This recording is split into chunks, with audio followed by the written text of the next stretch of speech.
O Concello de Pontevedra amosouse este mediodía agradablemente sorprendido pola reunión que mantiveron esta mañá os técnicos municipais ca Xunta de Galicia sobre o transporte público no municipio.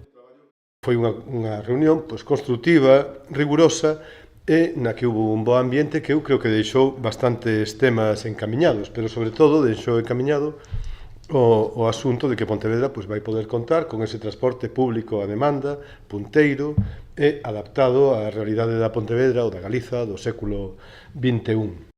O concelleiro de Mobilidade asegurou logo da reunión que cos acordos acadados Pontevedra terá un transporte a demanda punteiro.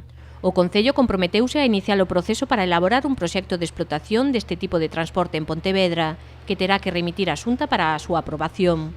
O que os nosos técnicos nos transmiten, que sacaron en conclusión desta reunión, é que as dúas partes, tanto a Consellería como o Concello, coincidimos en que é un modelo que pode dar un bo resultado nunha poboación dispersa, unha poboación non moi grande como é a do rural do Concello de Pontevedra, e que a opinión da Xunta dependerá do plan de explotación que ten que presentar o Concello.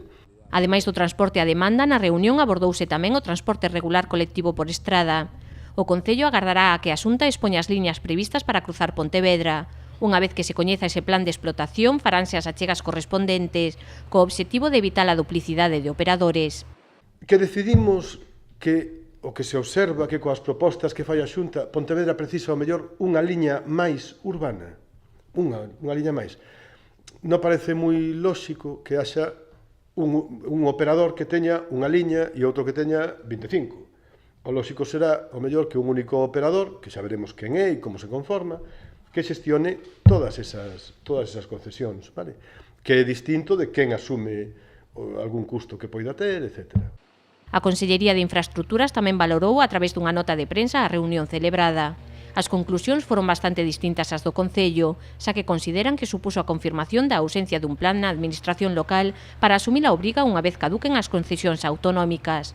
A Xunta insiste en que, aínda que o Concello presenta unha proposta de estudo para o transporte baixo demanda, mantén bloqueada a posta en marcha do plan de transporte metropolitano.